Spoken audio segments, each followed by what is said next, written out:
Warahmatullahi wabarakatuh. Berjumpa lagi kawan-kawanku di Rakyat Berpikir. Teman-teman semuanya, di sini kita membahas kasus Tom Lembong. Sebagaimana beliau telah ditersangkakan oleh Kejaksaan Agung dan kasus ini tidak jelas sehingga menjadi bola panas di media massa, menjadi perbincangan sehingga menjadi polemik yang dikaitkan antara pemerintahan sebelumnya atau pemerintahan sekarang ataukah dengan mendeklarasikan Partai Perubahan di tanggal 10 nanti 2024. Dengan itu, teman-teman semuanya, Pak Tom Lembong ini mengajukan pra-peradilan dengan dua alasan, saudara-saudara sekalian. Yang pertama adalah pemohon sebagai tersangka, di mana pemohon tidak diberi kesempatan menunjuk penasehat hukum dalam mendampingi beliau di saat beliau ditersangkakan.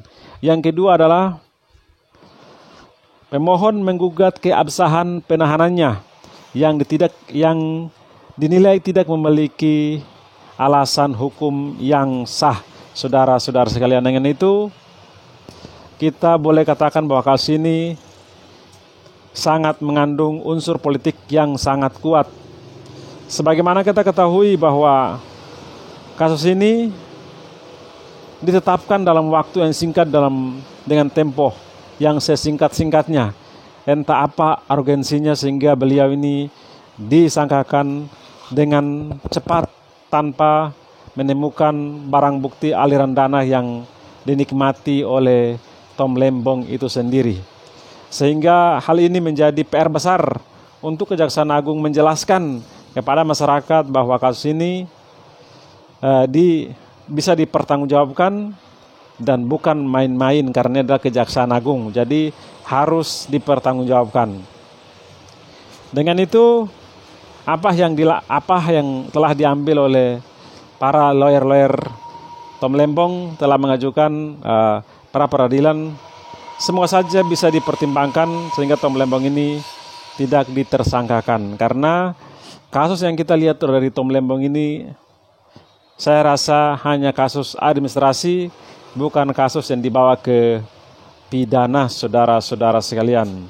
Teman-teman semuanya, dari rangkaian persoalan penetapan Tom Lembong ini, mari kita melihat kenapa begitu cepat beliau ditersangkakan. Apa yang menjadi urgensinya sampai beliau ini tersangkakan dalam begitu cepat. Yang pertama, sebagaimana kita ketahui bahwa Tom Lembong ini beliau mendukung Anies Baswedan di Pilpres 2024. Beliau selalu mendampingi Pak Anies di setiap kampanye Pak Anies, setiap daerah, sehingga beliau ini sangat dikenal khususnya di kalangan pendukung Amin Pilpres 2024. Setelah itu Pak Anies tidak terpilih menjadi presiden, beliau selalu bersama-sama dengan Pak Anies yang diisukan akan membangun Partai Perubahan atau Ormas. Dan beliau salah satu orang yang memiliki logistik yang sangat kuat yang bisa akan menggerakkan Partai Perubahan sehingga bisa berdiri kuat di Indonesia. Apakah ini ada kaitannya? Ini yang menjadi perbincangan karena memang kasus ini sengaja dibuang oleh Kejaksaan ke dunia maya sehingga menjadi bola panas. Jadi ini adalah spekulasi-spekulasi atau dugaan-dugaan kita. Apakah ini terkait dengan Partai Perubahan yang akan dideklarasikan tanggal 10 November 2024 yang bertepatan dengan Hari Pahlawan, saudara-saudara sekalian.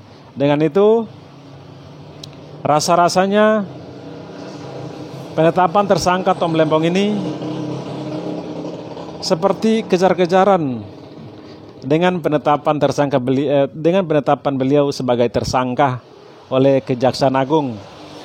Karena beliau rasa-rasanya seperti dipaksakan walau tidak ditemukan barang bukti, tetapi dipaksakan dengan menggunakan undang-undang pasal menggunakan pasal 2 dan pasal 3 Undang-Undang Tipikor. Dengan itu ada dugaan-dugaan yang mengarah ke sana. Yang kedua, di sini menimbul pertanyaan, siapa apabila ini mengandung unsur politiknya, siapa yang menggerakkan ini semua? Di sini ada orang-orang yang memiliki kekuasaan. Kekuasaan di sini ada dua, pemerintahan sekarang ataukah pemerintahan sebelumnya. Mana yang lebih berpeluang untuk melakukan tindakan ini?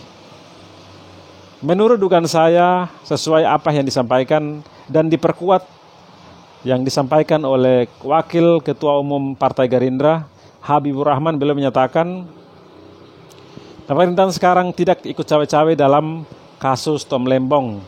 Dia meminta kepada Kejaksaan Agung untuk menyelesaikan dengan transparan sebagaimana hukum yang berlaku.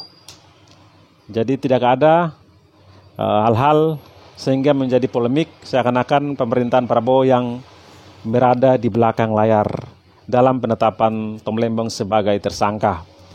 Dan yang kedua adalah pemerintahan sebelumnya, kawan-kawan, karena sebagaimana kita ketahui ini saling terkait. Sebagaimana Pak Anies ini selalu dicegal-cegal, dicegal di Pilpres, di Pilkup, dan Tom Lembong berada di posisi Pak Anies.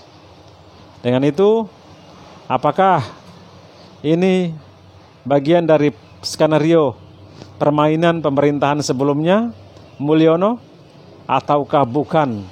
Tetapi yang pastinya yang menggerakkan ini semua apabila mengandung muatan politik, yang pastinya adalah yang memiliki kekuasaan. Mungkin saja orang-orang yang saat ini dititipkan ke pemerintahan untuk menggerakkan keinginan untuk memperluas atau mempertahankan dinasti politiknya.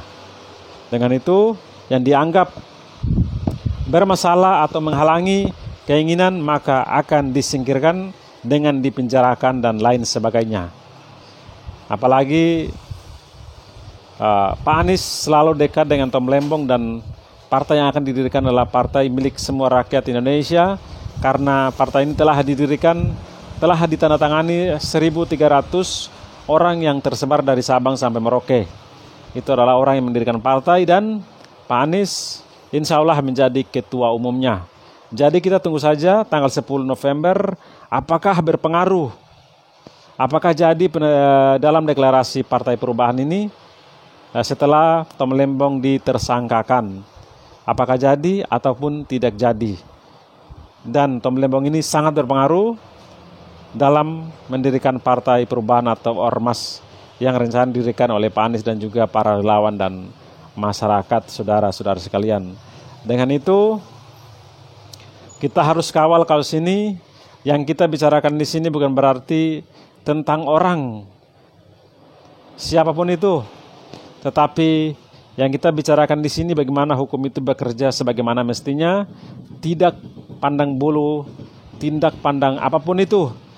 Hukum harus tegap lurus sehingga kita bisa lebih baik dalam bernegara sebagainya, teman-teman. Oke, teman-teman semuanya yang sudah bergabung, sudah nonton, jangan lupa like dan subscribe. Wassalamualaikum warahmatullahi wabarakatuh. Salam akal sehat.